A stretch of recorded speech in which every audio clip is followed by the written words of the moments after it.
On the outskirts of Philadelphia stands a place where time seems frozen, an abandoned train depot that once pulsed with life in the late 1800s. Built in 1891, this station was part of the Pennsylvania Railroad line, a gateway for immigrants, soldiers, and travelers chasing new lives.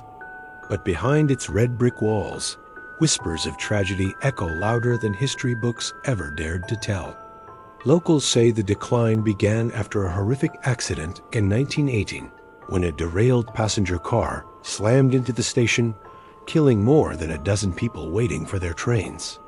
Newspapers of the time reported screams, twisted metal, and a waiting room soaked in blood. From that day forward, the depot's reputation changed.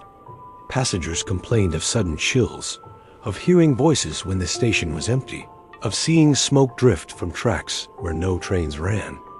Railway workers spoke of shadows crossing platforms long after midnight.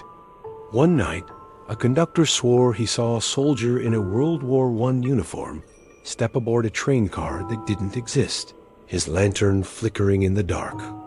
Another account came from a cleaner in the 1940s who described an entire group of people, faces pale and hollow, standing silently on the platform, only to vanish when he approached.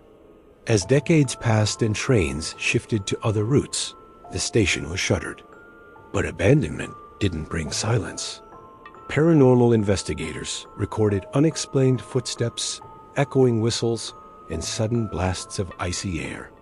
Some even claimed to capture EVP recordings where voices pleaded, "Don't board the train. It never stops."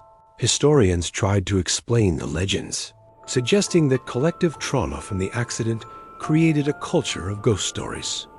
Skeptics dismissed it as overactive imaginations, fueled by decaying architecture and wind whistling through broken windows. Yet the theories don't explain why. In 1999, a night watchman quit after just 1 week, leaving behind his logbook with a single line written on the final page. The 1217 arrived, but no one got off. Today, the station stands rotting, its platforms overgrown with weeds. But if you dare to approach on a quiet night, locals warn you might hear the sound of a steam engine hissing, see lantern light flicker through the cracks, or catch a glimpse of passengers waiting patiently for a train that never truly comes. And the chilling twist? Records show the last train scheduled through that station before its closure was indeed the 1217. Yet it derailed miles away, killing every passenger on board. To this day, some believe they are still waiting, caught between departure and arrival, bound forever to a station that no longer exists on any map.